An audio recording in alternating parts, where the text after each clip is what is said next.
feel like you fully understand what that means. I don't fully understand. Well, I didn't either. And it's personal to me because I plan on being an educator, becoming a teacher, and that's going to be an option for where I may find myself employed down the road. So I figured I should find out about this. And I found out a lot. The idea of charter schools, first of all, if you're looking it up, is so diluted with statistics on both sides of the argument of whether they should be, whether they should exist, or whether they are detrimental to public education. So I'm not going to, there's nothing I can say statistically that can't be refuted by the other side. So I figured we'll talk about the origin of it. And I did some research on the origin. And basically, charter schools are privately run, publicly funded institutions of education. So it's a business that the public funds through taxes, which a lot of people argue is a good thing. People argue it's not. But, you know, people like the Waltons from Walmart, Betsy DeVos, Donald Trump even now, Bill Gates, they're very pro-charter schools. And you start to ask, why? Where did this come from? Well, it's been around for a long time, the idea of charter schools. And I don't know if any of you are familiar with the term ALEC. That's the American Legislative Exchange Committee. They're basically corporate lawyers that write policy that legislators enact, and they're still around. They enacted the charter school, so the interest is corporate from the beginning. And they helped pass the first laws to have a charter school in Minnesota. That was 1982. So from there, people started pushing for schools choice, because now we feel like we have an education system, the public education system, that wasn't living up to its potential.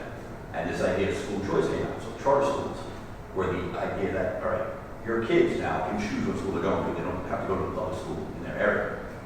They can go to a defined school. And they appeal to people in lower income areas, like this is how you get out of the public school system that you're in. It's not really merit-based, although they vary. It's a lottery, so you would think it's fair. Now let's get to the business aspect of it. You have to remember it's a business, so there's no oversight. Basically what they do is some investor comes up and they say, we need to start a charter school. And an authority figure, could be a mayor, could be the school board, could be just a really popular guy in the neighborhood. They sign off on it, and the charter school comes up with a contract. And they're like, okay, we're going to live up to this, and you give us a 5-year contract to run this, and we get the tax money. The tax money is the same money you'd be putting towards public schools. That's where the real issue comes in. Exactly what your taxes go to, and they'll go now to charter schools. That's a privately run, which makes sense that people like the Waltons and Walmart push for that, because now they have a stake in the business interest of it. So the lack of oversight means that if they do a lot of it's fairness, we don't know if it's really fair. So they can put whoever they really want into school. And for 5 years, all they have to do is show some results. They have an agreement. It's not the same results that public schools have to show. So now they've taken money away from the public school, incredibly less oversight, and really less accountability. Now, the other institutions that you can compare it to, you would think, all right, it's a business institution. But let's take like the highways. So the highways would be a public institution, the highways, run by a public, a common good, which is the government, and with private contractors building. This is strikingly different. This is totally run by a private corporation. There's another example of that. Private jets have the exact same model, and I think people are starting to get more familiar with private jets. It's the same game. So in these issues now, the corporation is running it.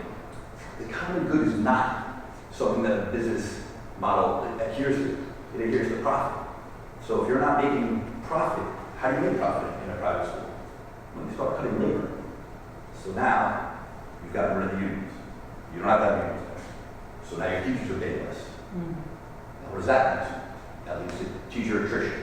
It means that the teachers aren't staying there for more than 4 years max. So now every few years, we have new teachers who are barely qualified. They barely need certificates. They're not educated through the system, at least at Florida or anyplace else. It's some who don't even have certificates. And they're so motivated that they're leaving. So now your students are really getting unmotivated teachers. All the labor costs come down because they have to make a profit. Still both our tax money, by the way, keep in mind. So the ideas that they presented, that people still go for, Democrats and Republicans, by the way, still go for it, is the business interest. The free market needs the competition. So if there's a failing school over here that's privately run, and there's a thriving school right here that's privately run, it's going to force this school to have to get better because they're in competition. Sure, that does happen. They compete. But what's really happens in business is one wins and one loses. That's the end goal. They don't want competition. They want to defeat each other. So examples of this are, you have the school doing better, the school's doing so bad, they close within a year. That's a school full of students. The students have no place to go for that.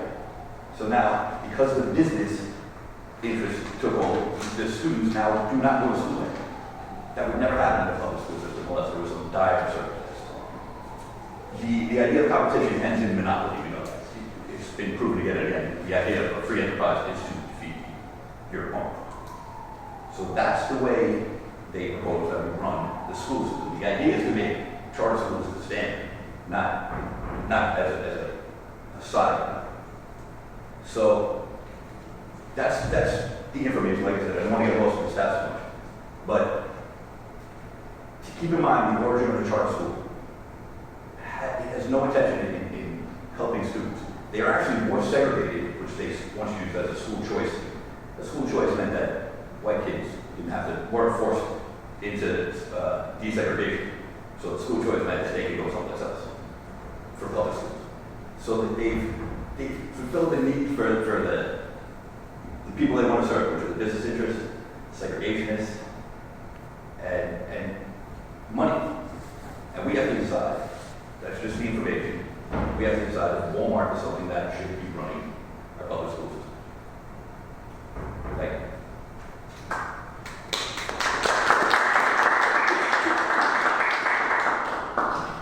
Questions? How do they decide like what kids go to charter schools and It's the kid's choice, parents' choice. So if they're informed and they find a charter school, they can apply for it. What they use is a lottery. Sometimes it's fair, sometimes we don't know. You're just going to get a result back saying, hey, you were accepted or you weren't accepted. Also, a lot of families, especially in low-income areas, aren't told about all the charter schools that they could apply to. So rather than taking that money and investing it back into the public school, the ones that may be failing, and increase the facilities and the books and the teacher salaries, we're just giving offshoots, a place to go. And a lot of these places don't provide transportation, they don't provide a lunch, because it's cost cutting, it's business. yeah.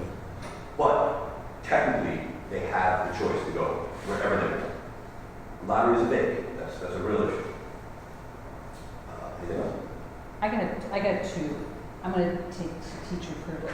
All right, so you said this was a nice comparison. They sign a contract, they create a contract. Mm-hmm. So, two questions. One is, do you have any stats about, you said they close, how quickly a percentage has closed, like within a year or two? That's one question. And then the second is, if in fact these are contracts, and I think you said there's less accountability, who does have the right to hold them accountable? Okay, so the first question, the specific stats I don't want to focus on because you can get one side diluting the facts.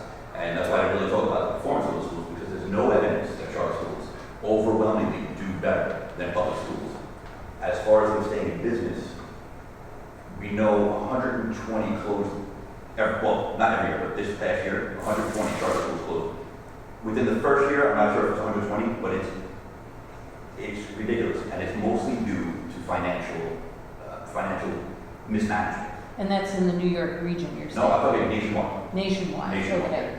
Yeah, New York's charter schools tend to have more, it's a chain, it's a bigger business.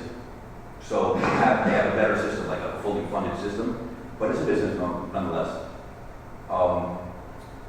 The second question was, you know, sorry? The accountability So issue. the accountability, so it's contract, so it's not the Board of Ed necessarily. Some states it is, and that's why it's hard to compare stats, because this is nationwide. So some states, the Board of Ed does it.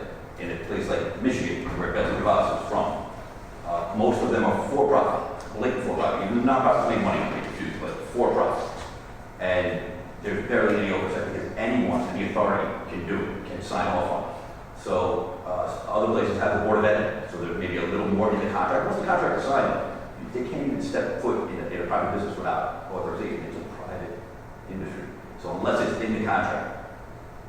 So, and the authorities they vary from state to state. This goes back to the idea of states' rights. Anytime you hear the term states' rights, think they're up and over the trigger. That's an opinion, but really states' rights is a term you should always be wary of. So the states' rights stop us from federally having oversight.